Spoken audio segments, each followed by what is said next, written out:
बिस्मिल्लाहिर्रहमानिर्रहीम। अस्सलाम वालेकुम नाज़रीन, मैं हूँ शहजाद मिर्ज़ा। आप देख रहे हैं हमारा यूट्यूब चैनल एक्सपोज न्यूज़। नाज़रीन, कल साबिक़ वज़ीर-ए-आज़म पाकिस्तान तहरीक इंसाफ के चेयरमैन इमरान खान को जब इलेक्शन कमीशन ने नाअहल करार दिया तो उस वक़्त पूरे मुल्क में एक एहतजाज का सिलसिला जारी हुआ और तमाम रिपोर्ट्स एजेंसीज़ ने वफाक को दी और जो हैं हमारे खुफिया एजेंसी हैं उनको भी रिपोर्ट्स उन्होंने भी दी रिपोर्ट्स वफाक के अंदर। वज़ीर-ए-आज़म को बताया कि पूरे मुल्क में इस वक्त सिलसिला जारी है, पहिया जाम की भी तैयारी हो रही है।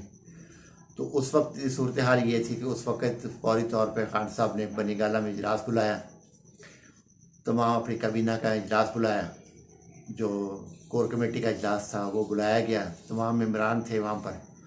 तो उनकी मौजूदगी में लाइमा अमल पर वो वादा ख्याल किया गया कि किस तरीके से अब अमल करना है, क्या करना है। तो नाज़रीन, इमरान खान ने एक लीडर होने का सबूत देते हुए तमाम अपने कारकुनान, सपोर्टर्स, बल्कि अवाम, पूरे अवाम, पाकिस्तान के अवाम को ये पैगाम भेजा है कि ये क्योंकि नाअहली मेरी है, मुझे कहा गया है इन्होंने, तो लामहला आप जो है अभी कोई एहतजाज ना करें, किसी किस्म का एहतजाज ना करें। जब कॉल दी जाएगी फिर आप निकलें, हकीकी आज़ादी, मुल्क की हकीकी आज़ादी के लिए आपने निकलना है। मुझे नाअहल करार दिए, इसके लिए आप एहतजाज ना करें। हम अदलिया का दरवाज़ा खटखटाएँगे, अदलिया में पटिशन दायर करेंगे इस फैसले के ख़िलाफ़, क्योंकि ये फ़ैसला सरीहन गलत है। ना आइनी ये फ़ैसला है, ये ना कानूनी फ़ैसला है, दोनों फ़ैसले नहीं हैं। 137 के तहत भी वो अदालत नहीं लगा सकता, ना वो 63 FP1 के तहत वो इसको नाअहल करार दे सकता है। दोनों सूरतों में ना इलेक्शन कमीशन ऑफ पाकिस्तान जो है, राजा सुल्तान जो है, सिकंदर सुल्तान राजा जो है, ये कुछ भी नहीं कर सकता। ये एक, क्योंकि उस दिन रात को इंग्लैंड से जो कॉल्स थी, वो कॉल्स के ऊपर बाकायदा तौर पे जो फैसला पहले दिया गया था उस पर मज़ीद तरमीम करके फैसला बनाया गया, जो 37 सफ़ात पे मुश्तमिल था। पहले फैसला कुछ और था, उस पर नाअहली तो थी मगर कुछ पॉइंट्स ऐसे थे जो नहीं शामिल थे। फिर जब लंदन से कॉल आई है तो फिर वो पॉइंट्स मज़ीद शामिल हुए हैं इसके अंदर। और डिक्टेशन लेने वाला जो कि ताहयात नाअहल है, उससे डिक्टेशन लेके ये फैसला लिखा गया है। कानून का खिलवाड़ जो है नून लीग और पीपल्स पार्टी जो PDM की जमातें जितना कानून का खिलवाड़ कर रही हैं, इतना आज तक किसी ने कानून का खिलवाड़ नहीं किया मुल्क के अंदर। कानून को इन्होंने अपनी लॉन्डी बना के रखा, आइन को इन्होंने अपना लॉन्डी बना के रखा हुआ है। जो चाहे जहाँ चाहे ये तरमीम कर लेते हैं, जिस तरह चाहें अपनी तरमीम कर लेते हैं, अपने केसेस ख़त्म कर लेते हैं। तो नाज़रीन, ये बहुत बड़ा लम्हा फ़िक्री है। इसके साथ साथ जब नाअहल करार दिया जा रहा था, एक ख़बर अच्छी थी, FATF की जो खबर थी वो एक अच्छी खबर थी, मगर साथ दूसरी जो सबसे बड़ी बुरी खबर थी वो फ्रिज का जो है कंपनी है, जो फ्रिज क्रेडिट कंपनी है, जो कि वो देती है, रैंक बनाती है, मायशत के हवाले से देखती है मामला। तो उसने पाकिस्तान को CC कर दिया। CC का मतलब है कि इंतहाई दिवालिया के करीब है, किसी वक्त भी अनाउंसमेंट हो जाएगी दिवालिया की। ये फ्रिज कंपनी है जहाँ पे FATF से ये बाहर निकले और ये निकालने वाले नहीं है। तो इस पर मेहनत जो है 3 साल 7 महीने जो मेहनत की गई है वो साबका हुकूमत की थी। साबका हुकूमत के साथ पाकिस्तान की मुसल्लह फ़ौज का थिंक टैंक शामिल था, जिसमें हमारे मुखलिस जर्नैल शामिल थे। उसके अंदर ख़ास तौर पे फैज़ हमीद साहब ने बड़ी मेहनत की इसके ऊपर, बहुत ज़्यादा मेहनत की इसके ऊपर, और FATF के लिए उन्होंने बहुत मेहनत की है पाकिस्तान को। और बाकी भी हमारे जो जवान जो जर्नैल थे, हमारे फौजी जर्नैल थे जो फैज़ हमीद साहब के साथी थे, उस वक्त साथ काम कर रहे थे, उन्होंने बहुत मेहनत करके 29 पॉइंट में से 27 पॉइंट पर अमल करवा दिया गया था, 2 पॉइंट बकाया थे। ये अब नून लीग और PDM ये कह रही है कि ये हमारा क्रेडिट है। ये सब दुनिया को पता है, पूरी दुनिया को पता है इस चीज़ का कि FATF के पे जितनी मेहनत साबका हुकूमत ने की है, PTI ने की है, उतनी इन्होंने नहीं की।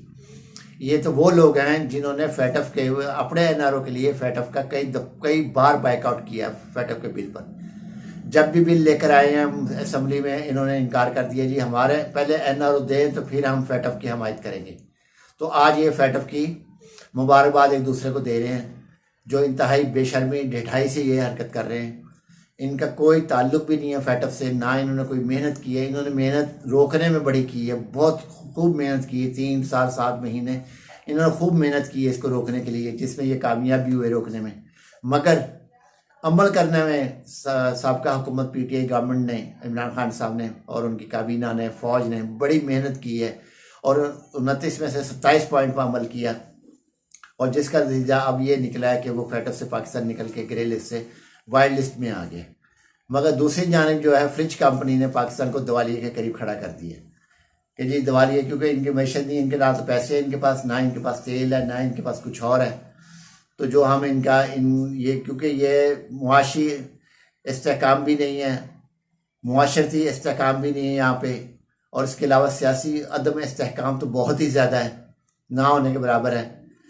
और सियासी अदम इस्तेहकाम जो पीडीएम ने पैदा किया हुआ है, ये ऐसे ही लोगों को पैदा किया, राजा सिकंदर सुल्तान राजा को ला के, जो कि अदलिया अब मुकन्ना से बिल्कुल दूर है, इसका ताल्लुक ही नहीं है इस चीज़ से कि ये फ़ैसला दे सके। फैसला बना के वफाकी काबीना को भेज सकता है, वफाकी काबीना सुप्रीम कोर्ट में चैलेंज करे या ना करे या जो भी उसने करना है, तो ये तो दे ही नहीं सकता फैसला। ये बताते खुद जो जज बन के बैठा हुआ है। तो ये खैर हाई कोर्ट में आज रिट दायर कर दी है, दायर करने शायद कर दी गई होगी, अभी तक जब मैं व्लॉग बना रहा हूँ उस वक्त दायर हो चुकी होगी, नहीं तो कुछ देर बाद हो जाएगी। तो ये तो खैर अदालत उड़ा देगी, क्योंकि कोई पॉइंट ऐसा नहीं है जो इमरान खान के ख़िलाफ़ है। इसके अंदर तमाम सबूत शामिल हैं, तमाम सबूत मुकम्मल तौर पे डॉक्यूमेंट्री लगाए गए, जो डॉक्यूमेंट से साथ वो लगाए गए हैं। ये सिर्फ एक ज़ाती अना की खातिर, एक बंदे को लेवल प्लेइंग फील्ड देने के लिए ये सारा चक्कर चलाया गया है। और आज उसने इनकार कर दिया कि मैं पाकिस्तान सारी ज़िंदगी पाकिस्तान नहीं आऊँगा, अपनी ज़िंदगी में तो पाकिस्तान नहीं आऊँगा मैं। ये इंतहाई अंदर की खबर है। तो उन्होंने बताया, ज़राए ने ये बताया कि वो जो खबर है, ये जो वो नहीं आएगा, वो इसलिए नहीं आएगा कि पता है कि इमरान खान कहीं भी नाहिल होने के लिए तैयार नहीं है, ना वो नाहिल हो सकते हैं। कानूनी तौर पे उन्होंने तमाम अपने डॉक्यूमेंट उनको फराहम किए हैं, बाकायदा दलाइल ज़फ़र साहब ने दिए हैं, मुकम्मल तौर पे दलाइल दिए हैं। मगर जब एक बंदे ने ये सोचा कि मैंने देना ही नाहिल है, क्योंकि 19 सितंबर का फैसला, सबसे बड़ी बदनीयती इलेक्शन कमीशन की ये है कि 29 सितंबर को ये फ़ैसला हुआ, इन्होंने फ़ैसला लिखा और वो महफूज रखा। उसके बाद 19 सितंबर को 16 अक्टूबर को फिर इलेक्शन में हिस्सा लिया खान साहब ने। वो इलेक्शन देखना चाहते थे कि इलेक्शन में इनकी क्या है, अगर तो ये 1-2 सीटें लेंगे फिर हो सकता है कि हम कोई लचक दे के इनको साइड करें, थोड़ा बहुत करके इनको साइड कर दें।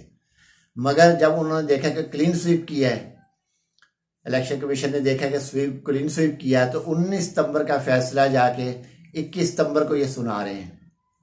ये सबसे बड़ी बदनीयती है, और इससे ये पता चलता है ये फैसला 2 नंबर फैसला है, ये इसमें कोई हकायक नहीं है, ये सिर्फ ज़ाती अना की बिना पे दिया गया और किसी के कहने पे दिया गया। तो ये जो मामला, क्योंकि कल की सोशल मीडिया पे खबर भी चल रही है कि आज जो है जनरल कमर जावेद बाजवा जो हैं वो 5 हफ्ते के बाद रिटायर हो रहे हैं। अभी तक ISPR की तरफ से कोई ऐसा एलामिया जारी नहीं हुआ, ये सिर्फ ज़राए से खबर चल रही है। इस पर अभी कान नहीं धरा जा सकता, ना इस पर ज़्यादा डिस्कस किया जा सकता, क्योंकि ISPR की वजाहत नहीं आई कि वो 5 हफ्ते के बाद रिटायरमेंट हो रही है। ये तो ज़राए बता रहे हैं अभी, तो इसलिए इसको कंफर्म नहीं किया जा सकता। तो नाज़रीन, ये सबसे बड़ी जो डाउनफॉल है इस हुकूमत का, और इतना जल्दबाजी में 29 सितंबर से लेके 21 सितंबर तक जो इन्होंने फैसले दिए हैं, 37 सफ़ात पर मुश्तमिल है। जल्दबाजी में, गफलत में हर चीज़ की गई है, और कई दफ़ा मना भी किया गया है कि आप हाई कोर्ट से भी इनको कहा गया कि आप मना हो जाएं, आप जज नहीं हैं, आप एक अदारे के सरबराह हैं, आप सिर्फ कमेंट्स भेज सकते हैं, आप कोई फाइल नहीं कर सकते, कोई केस अदलिया बहसीत एक जज आप कोई फ़ैसला नहीं दे सकते। तो नाज़रीन, आशिक साहब बरवाना साहब तो आए नहीं थे, वो बीमारी थी, गालबन उनको बीमार थे, वो तो आए नहीं। चौथे जो मेंबर थे इनके वो आए नहीं हैं, बल्कि ज़राए तो ये बता रहे वो दानिस्ता तौर पे नहीं आए, बीमारी का उन्होंने किया है कि मैं बीमार हूँ, क्योंकि वो सख्त खिलाफ थे कि ये गैर आइनी है। तो अब ज़राए की मज़ीद खबरें जो बाहर निकली हैं उसमें यह भी पता चला है कि जो बाकी जो 3 मेंबरान हैं वो उनको भी डराया धमकाया गया। वो किन की जानिब से डराया धमकाया गया वो सब हम जानते हैं कि ये जो माफियाज बैठे हुए हैं इन्होंने डराया धमकाया उनको, क्योंकि माफियाज जो हैं ये काम करते हैं, इसके ऊपर माफियाज ने इनको डराया है, इनके बच्चों पे धमकी दी है, क्योंकि हमारे जो मुसल्लह अफवाज है वो इस किस्म की हरकतें नहीं करते, किसी को अवाम को डराएं धमकाएं या ऐसी कोई हरकत करें या किसी अफसर को डराएं, वो ऐसी हरकतें नहीं करते। ये माफियाज ने उनको डराया, इतना डराया कि उन्होंने खामोशी से साइन किए हैं इस फैसले के ऊपर। मगर ये हाई कोर्ट जाएगा, हाई कोर्ट बाद सुप्रीम कोर्ट जाएगा, तो ये तो वक्ती तौर पे उन्होंने डिसीट किया गया उनको वक्ती तौर पे, मगर वो इलेक्शन लड़ सकते हैं, क्योंकि 5 साल के लिए नहीं है, उसमें सिर्फ ये टर्म जो जा रही है इसके लिए नाहिल किया उसको। मगर वो क्योंकि खान साहब ने पहले ही इमरान खान साहब ने असम्बली से इस्तीफ़ा दे चुके थे, ये इलेक्शन इसलिए लड़ा था कि सिर्फ इनको दिखाने के लिए सुपर पावर्स जो है, जो पावर्स है आवाम के, वो PTI के साथ है। और PTI ने के वोटर्स ने, सपोर्टर्स ने, इनके अवाम ने ये बता दिया है कि हम खान के साथ हैं, PTI के साथ हैं, हम हकीकी आज़ादी चाहते हैं। इसलिए इन्होंने इस रिज़ल्ट को देखते हुए इन्होंने बाद में अनाउंस किया फैसला, जो मुकम्मल तौर पे बदनीयती पे यकीन था, क्योंकि जो है नवाज शरीफ के फ़ैसले में और इमरान खान के फ़ैसले में ज़मीन आसमान का फ़र्क है। ये फैसला दानिस्ता बनाया गया है, केस बनाया गया है, वो केस बने हुए थे इनके ऊपर, वो साबित भी हो चुके हैं, इन्होंने करप्शन किया है, मगर इमरान खान की करप्शन साबित नहीं हुई। करप्ट प्रैक्टिसेस लिख दिया गया है, करप्ट प्रैक्टिसेस लिखने से कुछ नहीं होता। वो अदालत जाएगी, करप्ट प्रैक्टिसेस कैसे जाहिर शो करेंगे, कोई ऐसा हुआ नहीं है। तो नाज़रीन, वीडियो अच्छी लगे शेयर करें, लाइक करें, हमारे चैनल सब्सक्राइब करें। शुक्रिया।